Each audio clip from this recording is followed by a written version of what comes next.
حدثنا محمد بن عبد الله قال حدثني ابي قال حدثني سمامة ان انس رضي الله عنه حدثه ان ابا بکر رضی اللہ عنہ كتب له التي امر الله رسوله صلی اللہ علیہ وسلم ولا يخرج في الصدقة هرمة ولا ذات عوار ولا تيس الا ما شاء المصدق. کہ بوڑھا عیبدار اور نر جانور نہ زکوٰۃ کے طور پہ دیا جائے، اگر زکوٰۃ لینے والا سمجھے تو لے لے. باب اخذ الاناق فی الصدقہ، بکری کا بچہ زکوٰۃ میں لینا. یہ اس لیے کہ حضرت ابو بکر نے جو کہا تھا تو اس پہ بھی پھر بحث ہوئی. حدثنا ابو الیمان اخبرنا شعیب عن الزہری وقال الليث حدثني عبد الرحمن بن خالد عن ابن شهاب عن عبید اللہ بن عبد اللہ ابن عتبہ بن مسعود ان ابا ہریرہ رضی اللہ عنہ قال قال ابو بکر رضی اللہ عنہ واللہ لو منعونی عناقا. حضرت ابو بکر رضی اللہ تعالیٰ عنہ نے فرمایا تھا کہ اللہ کی قسم اگر انہوں نے روکا مجھ سے ایک بکری کا بچہ بھی، کانوا یؤدونها الی رسول اللہ صلی اللہ علیہ وسلم، جو وہ نبی صلی اللہ علیہ وسلم کو دیا کرتے تھے، لقاتلتهم علی منعها، تو میں اس کے روکنے پر بھی ان سے جنگ کروں گا. قال عمر رضی اللہ عنہ فما هو الا ان رأیت، حضرت عمر کہتے ہیں کہ یہ بات اس کے سوا کچھ نہیں مگر میں نے دیکھا، ان اللہ شرح صدر ابی بکر رضی اللہ عنہ، کہ اللہ نے حضرت ابو بکر کا سینہ کھول دیا، یعنی ان کی سمجھ میں بات جلدی آ گئی. بالقتال، قتال کے بارے میں، فعرفت انہ الحق، تو میں بھی یہی سمجھا کہ وہ حق پر ہیں، یا یہ حق بات ہے جو حضرت ابو بکر کو سمجھ آئی. اور یہ مشکل کیوں پیش آئی تھی؟ حضرت عمر کا خیال یہ تھا چونکہ کلمہ پڑھتے ہیں اس لیے اگر زکوٰۃ نہیں بھی دیتے تو کوئی بات نہیں، لیکن حضرت ابو بکر نے اس سے اختلاف کیا. باب لا تؤخذ کرائم اموال الناس فی الصدقہ، لا تؤخذ نہ لیے جائیں کرائم، عمدہ، کریم کی جمع ہے، انگریزی والی نہیں، عربی کی کریم، اللہ کریم جیسے ہم کہتے ہیں نا، کریم کی جمع کرائم، عمدہ، پسندیدہ، اموال الناس، لوگوں کے مال، فی الصدقہ، صدقہ میں، یعنی صدقے میں ان کے پسندیدہ ترین مال پر نظر نہ رکھی جائے. مثلا اگر کوئی زکوٰۃ لینے والا گیا ہے اور وہ بکریوں میں چن رہا ہے کہ کون سی سب سے بہترین ہے تو وہ لے زکوٰۃ میں، تو ایسا نہیں کرنا چاہیے. دینے والا جو بھی دے اسے لے لینا چاہیے، ہاں یہ کہ عیب دار نہ ہو.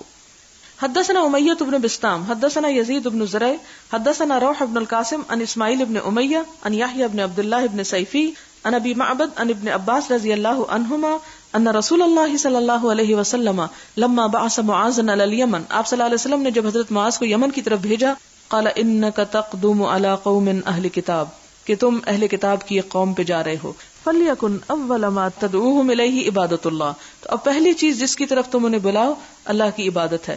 فاذا عرفوا اللہ، جب اللہ کو پہچان لیں، فاخبرہم، تو ان کو خبر دو، ان اللہ قد فرض علیہم 5 صلوات، کہ اللہ نے ان پہ 5 نمازیں فرض کی، فی یومہم ولیلتہم، ان کے دن رات میں. فاذا فعلوا الصلاۃ، جو نماز پڑھنے لگے، فاخبرہم، تو انہیں خبر دو، ان اللہ فرض علیہم زکاۃ، اللہ نے ان پہ زکوٰۃ فرض کی، تؤخذ من اموالہم، جو ان کے مالوں میں سے لی جائے گی، وترد علی فقرائہم، اور ان کے فقیروں کو دے دی جائے گی یا لوٹا دی جائے گی. فاذا اطاعوا بها، اور اگر وہ اس کی اطاعت کر لیں، فخذ منہم، تو لو ان میں سے، وتوقع، اور بچنا، یعنی تقوی اسی سے، اور بچتے رہنا، کرائم اموال الناس سے، لوگوں کے عمدہ مال سے. یہاں کیا پتہ چلتا ہے؟ ایک بات تو وہی جو میں نے گھر کی صفائی کی مثال دی کہ ایک دن کچن صاف کریں اور دوسرے دن بیڈ روم اور تیسرے دن کچھ اور، تو بالکل اسی طرح یہ ترتیب آپ صلی اللہ علیہ وسلم نے خود سکھائی کہ پہلے دن ہی جا کے سارے تبلیغ نہ کر دینا، بلکہ پہلے صرف کلمہ، پھر نماز، پھر اس کے بعد زکوٰۃ، اور ساتھ ساتھ فرمایا اگر وہ یہ کر لے پھر اگلا شروع کرنا، یعنی جب تک وہ اس کے عادی نہیں ہو جاتے تو دوسرا بوجھ نہ ڈالنا، وہ کر لیں پھر اگلا، اور دیکھنا ان کے بہترین مال لینے سے بچنا. کیوں؟ اس لیے کہ اس حرکت سے ان کے دلوں میں اسلام کی محبت نہیں، نفرت پیدا ہو جائے گی کہ شاید اسلام صرف ٹیکس جمع کرنے کے لیے آیا ہمارے پاس. اصل میں تو اسلام ایک رحمت بن کے ان کے پاس آیا تھا، تو اس رحمت کو محسوس کروانے کے لیے حکم دیا گیا. یہاں پر ایک لفظ قابل غور ہے جس پہ آپ بھی غور کیجئے. یہ نہیں کہا گیا کہ تؤخذ من اموالہم وتؤتی علی فقرائہم یا الی فقرائہم، نہیں، ترد، لوٹا دی جائے گی. گویا یہ ان کا حق تھا جو اللہ نے آپ کے مال میں رکھ دیا، اب آپ ان کو دے رہے ہیں تو احسان نہیں کر رہے زکوٰۃ دے کے، کیا کر رہے ہیں؟ ان کا حق ان کو لوٹا رہے ہیں. باب لیس فیما دون 5 ذود صدقہ، 5 سے کم اونٹوں پہ زکوٰۃ نہیں. حدثنا عبداللہ ابن یوسف اخبرنا مالک عن محمد ابن عبد الرحمن ابن ابی سعسعۃ المازنی عن ابیہ عن ابی سعید رضی اللہ عنہ ان رسول اللہ صلی اللہ علیہ وسلم قال لیس فیما دون 5 اوسق من التمر صدقہ ولیس فیما دون 5 اواق من الورق صدقہ ولیس فیما دون 5 ذود من الابل صدقہ. 5 ہو جائیں تو پھر ایک بکری. باب زکاة البقر وقال ابو حمید گائے بیل کی زکوٰۃ، اور ابو حمید کہتے ہیں قال نبی صلی اللہ علیہ وسلم، نبی صلی اللہ علیہ وسلم نے فرمایا لأعرفن ما جاء اللہ رجل ببقرۃ لها خوار. یہ کہاں سے ثابت ہوتا ہے کہ آپ نے فرمایا کہ لأعرفن، میں تمہیں پہچان کروا دوں گا، ما جاء اللہ، کہ جو آئے گا اللہ تعالیٰ کے پاس، رجل ایک شخص، ببقرۃ ایک گائے اٹھائے ہوئے، لها خوار اس کی آواز ہوگی، ویقال جؤار یا جؤار، یہ بھی آواز، تجأرون ترفعون اصواتکم، تجأر کا معنی کیا؟ اپنی آواز بلند کرنا، کما تجأر البقرہ، جیسے گائے چلاتی ہے. تو اس سے کیا پتہ چلتا ہے کہ وہ گائے کیوں چلا رہی ہوگی اور انسان پہ سوار کیوں ہوگی؟ کیونکہ اس نے اس میں سے زکوٰۃ گائے کی نہیں دی ہوگی، یا بھینس بھی اسی میں آ جاتی ہے. حدثنا عمر بن حفص ابن غیاث حدثنا ابی حدثنا الاعمش عن المعرور بن سوید عن ابی ذر رضی اللہ عنہ قال انتهیت الیہ قال والذی نفسی بیدہ او والذی لا الہ غیرہ. ابو ذر رضی اللہ تعالیٰ عنہ کہتے ہیں کہ میں آپ صلی اللہ علیہ وسلم کے پاس پہنچا، انتہیت الیہ یعنی اینڈ کیا میں نے آپ کی طرف، یعنی آپ کے پاس آیا. قال، تو آپ نے فرمایا قسم اس ذات کی جس کے ہاتھ میں میری جان ہے، او یا فرمایا والذی لا الہ غیرہ، یا آپ نے فرمایا کہ قسم اس ذات کی جس کے سوا کوئی الہ نہیں، او کما حلفا، یا جس طرح آپ نے قسم کھائی، ما من رجل، کیا قسم کھا کے فرمایا کہ نہیں کوئی شخص، تکون لہ ابل، کہ جس کا کوئی اونٹ ہو، بقر یا گائے ہو. یہاں سے کیا پتہ چلتا ہے؟ گائے کا بھی لفظ آپ نے خود فرمایا. او غنم یا بکریاں، لا یؤدی حقها، جو ان کا حق نہ دے، الا اتی بها یوم القیامت، مگر وہ قیامت کے دن لائی جائے گی، یعنی زکوٰۃ کی بکری یا گائے یا بیل یا اونٹ، اعظم ما تکون، سب سے بڑی حالت میں جو تھی. مثلا زکوٰۃ میں اگر بنت لبون دی جا رہی ہے تو پہلے وہ ایک چھوٹی سی بچی تھی، پھر اس کے بعد وہ اونٹنی بڑی ہو گئی. فرمایا کہ وہ چھوٹی سی حالت میں نہیں وہ گائے بیل ہوگی یا اونٹنی یا بکری، بلکہ اعظم ما تکون، سب سے بڑی حالت میں اپنی، واسمنہ، اور سب سے زیادہ موٹی، تطأہ باخفافها، وہ کیا کرے گی؟ وہ اونٹ اور گائے اور بکری، تطأہ لتاڑے گی اس کو، روندے گی اس کو، باخفافها اپنے کھروں کے ساتھ، وتنتحہ، اور سینگ مارے گی اس کو، ٹکرے مارے گی اس کو، بقرونها اپنے سینگوں کے ساتھ، کلما جازت اخراها ردت علیہ اولاها. اب کیا ہوگا؟ جب وہ ایک گزر جائے گی تو پھر اس پہ وہ لوٹا دی جائے گی پہلی، یعنی اگر ایک سے زیادہ اس پہ ہے تو ایک روند کے جائے گی، دوسری پیچھے سے آ رہی، تیسری آ رہی، پھر وہ دوبارہ سلسلہ شروع ہو جائے گا، یعنی مسلسل ایسا ہی ہوتا رہے گا. حشر کے میدان میں کھڑے ہونا بھی بڑا اذیت کا سبب ہے، کہاں یہ کہ اونٹ اور بکریاں انسان کے اوپر چڑھ رہے ہیں. حتی یقضی بین الناس، یہاں تک کہ لوگوں کے درمیان فیصلہ کر دیا جائے گا، یعنی قیامت کا دن، حشر کا دن جو حساب کا دن ہے وہ ختم ہو جائے گا. رواہ بکیر عن ابی صالح عن ابی ہریرہ رضی اللہ عنہ عن النبی صلی اللہ علیہ وسلم. باب الزکاۃ علی الاقارب، رشتہ داروں کو زکوٰۃ دینا. وقال النبی صلی اللہ علیہ وسلم، آپ صلی اللہ علیہ وسلم نے فرمایا، لہو اجران، اس شخص کے لیے دو اجر ہیں، اجر القرابتی، رشتہ داری کا اجر یعنی رشتہ داری کو نبھانے کا ثواب، و اجر الصدقتی، اور صدقہ دینے کا ثواب یعنی زکوٰۃ دینے کا.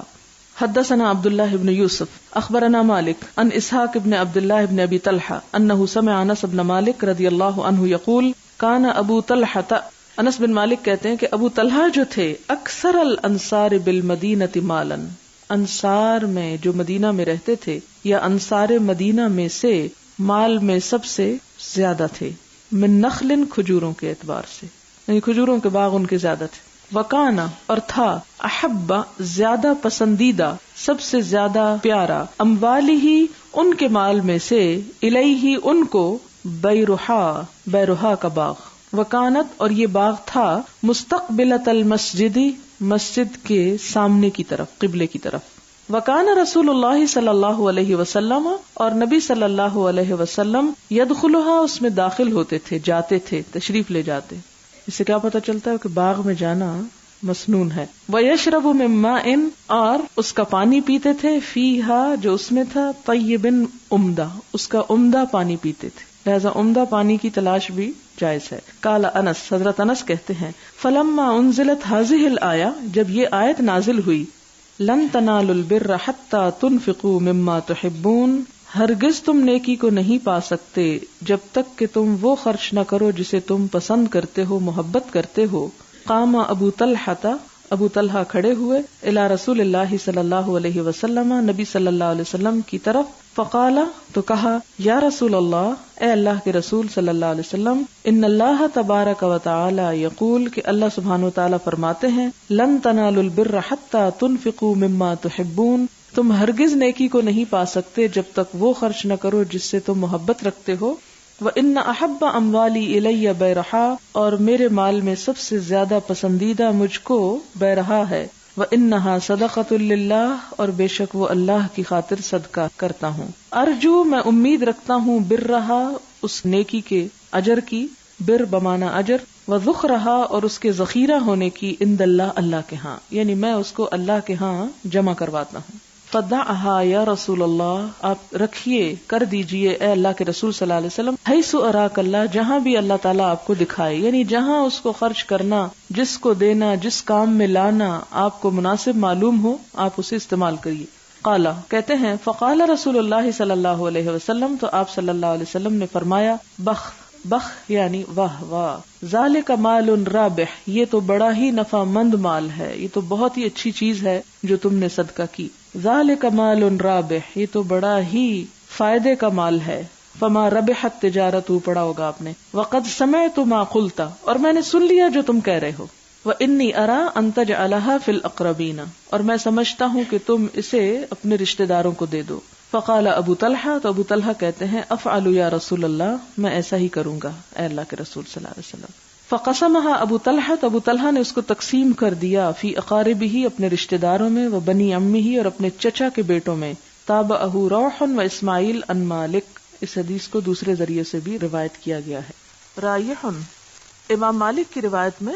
رابح کی جگہ رائح کا لفظ ہے اس سے آپ اندازہ لگائیں کہ پھر ان کے دلوں کا تزکیہ کتنا تھا کہ جہاں ایک دفعہ سن کر اتنا بڑا عمل اور پھر صرف عمل نہیں بلکہ جس طرح کہا گیا ویسا ہی آمنا و صدقنا آپ نے کہہ دیا ہم نے کر لیا اور اسے جیسا کہا ویسا ہی کر دیا اور کہا جاتا ہے کہ جن کو انہوں نے تقسیم کیا تھا ان میں سے ایک 5ویں نسل میں کزن بنتے تھے اور ایک 7ویں دادا پہ جا کے شریک ہوتے تھے اتنے دور کے رشتہ دار تھے یعنی رشتہ داروں میں ضروری نہیں کہ فرسٹ کزن ہو یعنی چچا کے بیٹے ایک دادا کی اولاد بلکہ پردادا کی اولاد اور پھر اس سے اگلے دادا اور اس سے اگلے کیونکہ عربوں کے ہاں نسب کی بہت حفاظت کی جاتی تھی اور زبانی ان کو اپنے انساب یاد ہوتے تھے یہی وجہ کہ حضور صلی اللہ علیہ وسلم کا نسب نامہ بہت دور تک تاریخ میں ملتا ہے اور یہ درست ہے اپنے چھوڑ وہ اونٹوں کا نسب تک یاد رکھتے تھے یہ عربوں کی اپنا ایک رواج تھا ایک رسم تھی یا ایک طریقہ تھا اور تو کچھ پڑھنے لکھنے کو تھا نہیں اونٹ ہی نظر آتے تھے لہٰذا انہی کا علم اور انہی کی نسلیں یاد رکھتے تھے یہاں سے کیا پتا چلتا ہے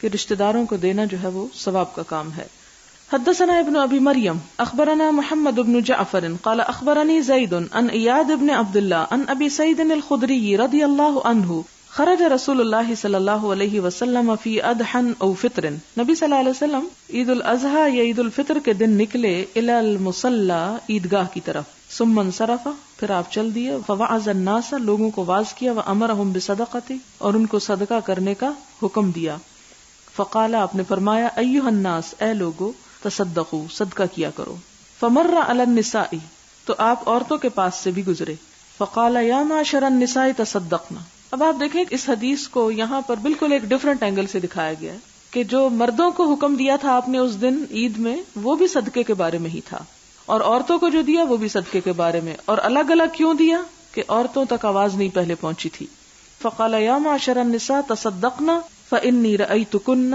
اکثر اہل النار تو میں نے تم عورتوں کو دیکھا کہ آگ میں اکثر ہو فقلنا کہنے لگی بما ذالک یا رسول اللہ قال تکثرن اللعن وتکفرن العشیر ما رأیت من ناقصات عقل ودین اذهب لب الرجل الحازم من احداکن یہ عورتوں کی ذہانت کی علامت ہے یا معاشر النساء ثم انصرف پھر آپ چل دیے فلما صار الى منزلہ جب آپ اپنے گھر پہ پہنچے یعنی یہ حکم دے کر آپ گھر چلے گئے عید کا دن تھا کیا ہوا جاءت زینب تو حضرت زینب آ گئی امرأت ابن مسعود جو عبداللہ بن مسعود کی اہلیہ تھی تستأذن علیہ آپ کے پاس اجازت چاہتی تھی فقیل یا رسول اللہ کہا گیا اے اللہ کے رسول صلی اللہ علیہ وسلم ہذہ زینب یہ زینب آئی ہیں فقال ای الزینب کون سی زینبوں میں سے فقیل امرأت ابن مسعود کہا گیا ابن مسعود کی اہلیہ قال نعم اذنوا لها آپ نے فرمایا کہ اسے اجازت دو فاذن لها ان کو اجازت دی گئی قالت کہنے لگی یا نبی اللہ انک امرت اليوم بالصدقۃ آپ نے صدقے کا آج حکم دیا ہے وکان عندی حلی اور میرے پاس کچھ زیورات تھے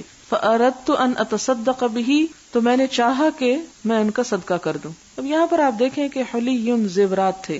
فزعم ابن مسعود انہ وولدہ احق من تصدقت به علیہم. کہتی ہیں زعم ابن مسعود کا خیال ہے، یعنی میرے شوہر کا خیال ہے، انہ کہ وہ خود وولدہ اور ان کے بچے احق کو زیادہ حقدار ہیں، من ان سے جو تصدقت به علیہم جن پر میں صدقہ کروں گی. یہ تصدقت نہیں، یہ لفظ تصدقت ہے.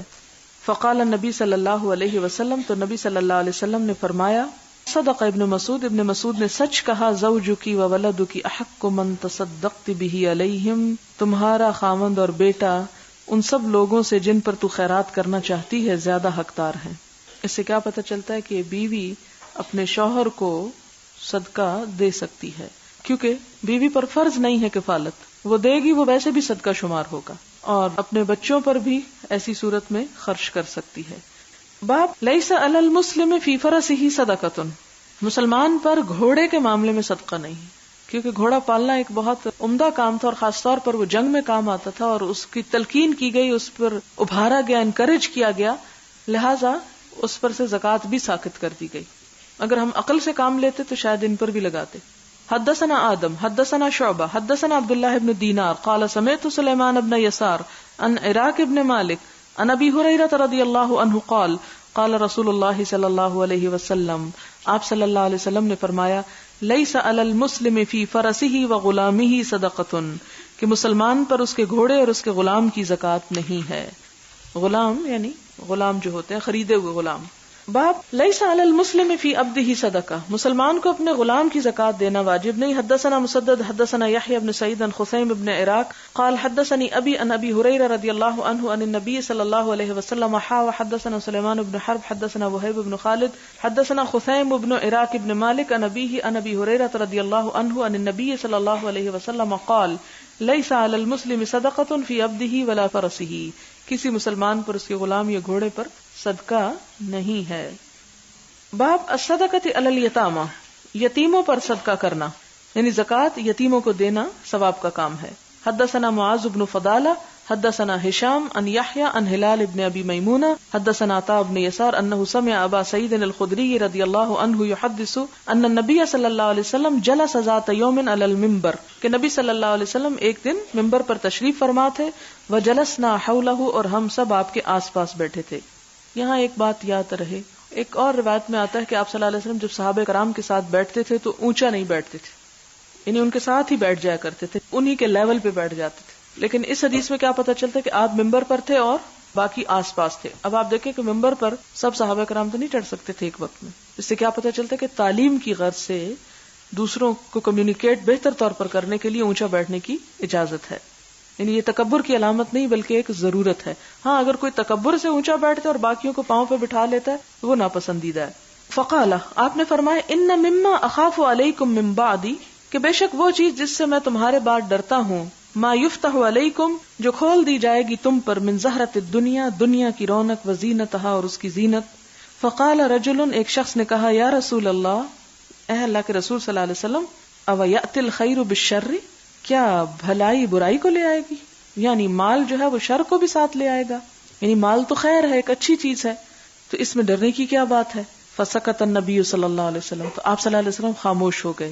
فقیل له ما شأنک تکلم النبی صلی اللہ علیہ وسلم ولا یکلمک، تو لوگ ان کو ناراض ہوئے، کن کو؟ ابو سعید الخدری کو، کہ یہ تم کیا کر رہے ہو؟ تم دیکھتے نہیں ہو کہ تم حضور سے باتیں کر رہے ہو اور وہ آپ سے بات نہیں کر رہے؟ فرأینا انہ ینزل علیہ، ہم نے دیکھا کہ آپ پر کچھ نازل ہو رہا ہے.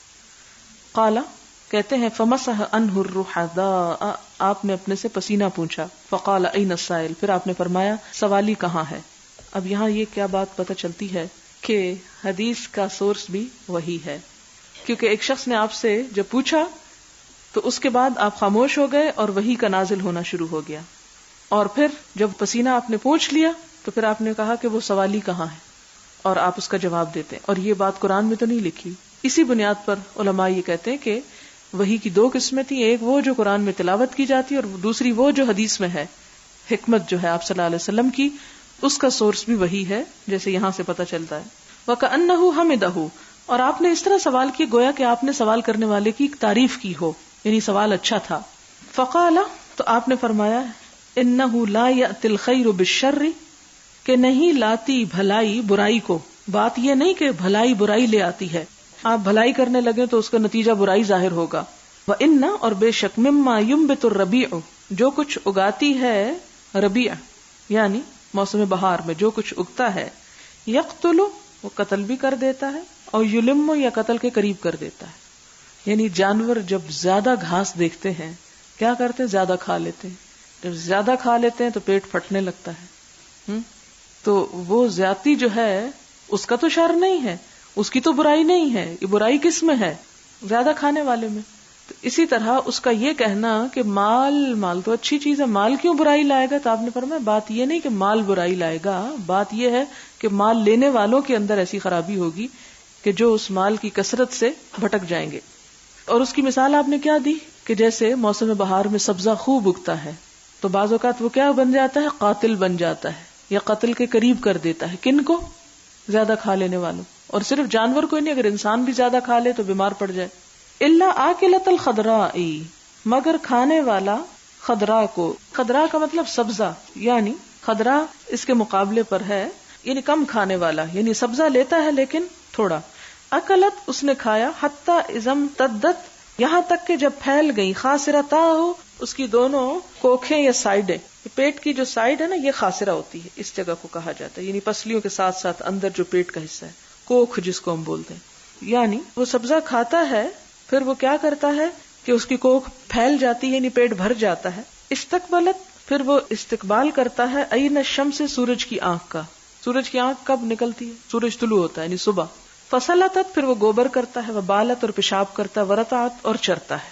یعنی اس جانور کو جو اندھا دھند کھاتا ہے، ایک ہضم نہیں ہوا اور کھا لیا اور کھا لیا اور کھا لیا، اور اس کے ہضم ہونے کا انتظار نہیں کرتا اور پیٹ کے خالی ہونے کا انتظار نہیں کرتا اور بیچ میں اپنے آپ کو وقفہ نہیں دیتا، تو اس جانور کے لیے کیا ہے؟ وہی گھاس جو ہے، وہی سبزہ قاتل ہو جاتا ہے. لیکن وہ جو کیا کرتا ہے، پیٹ تو بھر لیتا ہے لیکن پھر وہ انتظار کرتا ہے جب تک کہ اس کا پیٹ خالی نہیں ہو جاتا. وَإِنَّ هَذَا الْمَالَ خَضِرَةٌ، اور یہ مال جو ہے یہ کیا ہے؟ سرسبز ہے. حلوۃ، میٹھا ہے. یعنی مال کو سرسبز اور میٹھا ہونے سے اس لیے کہ ان چیزوں کی طرف انسان کی رغبت زیادہ ہوتی ہے، یعنی گرینری انسان کو اپنی طرف کھینچتی ہے، اٹریکشن ہے اس میں. اسی طرح میٹھے میں بھی بعض لوگوں کو اٹریکشن ہوتی ہے، بلکہ اکثریت کو. یعنی بہت کم ایسے لوگ دیکھیں جو یہ کہیں کہ ہمیں میٹھا پسند نہیں ہے. فنعم صاحب المسلم، تو کتنا اچھا ہے یعنی مسلمان کا مال، یعنی مالدار مسلمان، ما آتا منہ المسکین والیتیم، جو دیتا ہے اس مال میں سے مسکین کو اور یتیم کو، وابن السبیل، اور مسافر کو. او کما قال النبی صلی اللہ علیہ وسلم، یا جیسا بھی نبی صلی اللہ علیہ وسلم نے فرمایا، وَإِنَّهُ مَن يَأْخُذُهُ، اور بے شک جو لیتا ہے اس کو، بغیر حق کی ہی، بغیر حق کے، کالذی یأکل ولا یشبع، اس کی مثال ایسی ہے، یعنی ناجائز مال کمانے والے کی مثال ایسی ہے جو کھاتا ہے اور اس کا پیٹ نہیں بھرتا، یعنی ویسے بھی برکت نہیں ہوتی، پیٹ کیسے بھرے. وَيَكُونُ شَهِيدًا عَلَيْهِ، اور یہ مال اس کے خلاف گواہی دے گا. کس کے؟ ناجائز لینے والے کے. یوم القیامت، قیامت کے دن. یعنی ربی کا گھاس ایک جانور کا پیٹ پھاڑ دیتا ہے جو اس کو موقع بے موقع کھاتا چلا جاتا ہے. اور ویسے بھی آپ دیکھیں کہ عربوں کے ہاں خاص طور پر کیا تھا کہ سارا سال ایک طرح سے خشک سالی رہتی، تو جانور بھی بےچارے تھوڑا تھوڑا کھاتے تھے. اب یہ کہ جب چند چھینٹے برستے ہیں اس زمین پر تو اس کی وجہ سے کیا ہوتا تھا کہ اس میں بہت گھاس اگاتی. اب جس نے کبھی کچھ دیکھا نہ ہو، یکا یک اس کو بہت کچھ کھانے کو مل جائے. مثلاً آپ دیکھیں کہ مریض بہت دن تک اس نے نہیں کھایا، تو جب وہ کھانا شروع کرتا ہے تو کیا خیال ہے اسی دن اس کو کتنا دے دیا جاتا ہے جتنا ایک نارمل شخص کو؟ نہیں، آہستہ آہستہ اس کو اس کی روٹین پہ لایا جاتا ہے. اسی طرح ایک شخص فاقہ کاٹ چکا ہے تو ایک دم پیٹ بھر کے کھانا کیا ہوگا، اس کی موت کا سبب بن جائے گا. اسی طرح کوئی بھی چیز اگر بے موقع اور بے محل استعمال ہو تو وہ نقصان دہ ہوتی. یہی حال ہے اس مال کا جو انسان کے پاس یکا یک آ جاتا ہے اور بہت زیادہ آ جاتا ہے. اور آپ نے نشاندہی کی کیا، صحابہ کرام اور حضور صلی اللہ علیہ وسلم کے زمانے کے لوگ جو تھے مکہ میں خاص طور پر، ان میں سے اکثریت کیا تھی؟ مالدار نہیں تھی. پھر کیا ہوئی؟ فتوحات ہوئی. پھر کیا ہوا؟ ڈھیروں مال آیا. اب ایک خشک زمین کے اوپر اگر بہت بارش پڑ جائے تو اس میں کیا ہوتا ہے؟ کیچڑ بن جاتا ہے نا، بس پھسلنے کا سبب ہو جاتا ہے. اور آپ دیکھیں کہ جن ملکوں میں بہت بارش ہوتی ہے وہاں بارشوں کو سنبھالنے کا انتظام بھی ہوتا ہے، نالیاں اور اس طرح کی چیزیں. بارش پڑتی جو آپ کو پتہ بھی نہیں چلے گا کہ بارش ہوئی ہے. ہمارے ہاں بارشیں کم ہوتی ہیں اور جب ہو جائے تو شہروں میں دریا بن جاتے ہیں، لوگ ڈوبنے لگتے ہیں، لٹرلی ڈوبنے لگتے ہیں. کیوں؟ اس لیے کہ ہم پریپیئرڈ نہیں ہوتے اس کے لیے. تو بغیر انتظام کے اور بغیر ضرورت کے جب زیادہ چیز انسان کو مل جاتی ہے تو اس کی قدر نہیں ہوتی، اور بعض اوقات وہ اس کی ہلاکت کا سبب بن جاتی. جسے کہتے ہیں نا پھٹ جانا.